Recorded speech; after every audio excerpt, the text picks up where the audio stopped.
BC's minimum wage has been stuck at $8 an hour for a decade. It's the lowest in the country, and now leadership candidates for both the Liberals and the NDP want to raise it. And as Leah Hendry reports, that has some restaurants worried.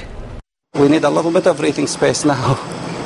Angela Hoshaba has always paid staff who don't make tips more than minimum wage.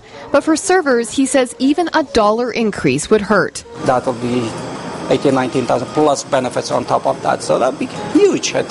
For nearly a decade, the Liberals refused to budge on minimum wage. That will cost 50,000 people their jobs. Now, with a leadership vote around the corner, all the frontrunners vying to replace Gordon Campbell want to see minimum wage go up. In fact, the government is consulting with small businesses about how to do it. So that we can make sure that when minimum wage goes up, it goes up in a way and it, that doesn't cause a whole bunch of unintended consequences for people. Across the province, there is overwhelming support for raising minimum wage.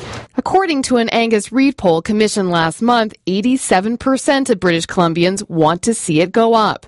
I think a target of like $10 an hour, which would move us up to the high end of all the provinces in Canada. Maybe in like 4 steps, graduated over 2 or 3 years.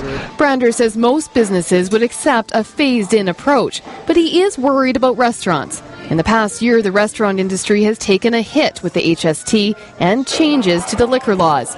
Angela Hoshaba says this is the worst year his restaurant has had in 20 years. We'll probably drive hundreds of restaurants down because we are already, a lot of us are barely getting by. He supports paying people more, but hopes the government is willing to listen to owners like him.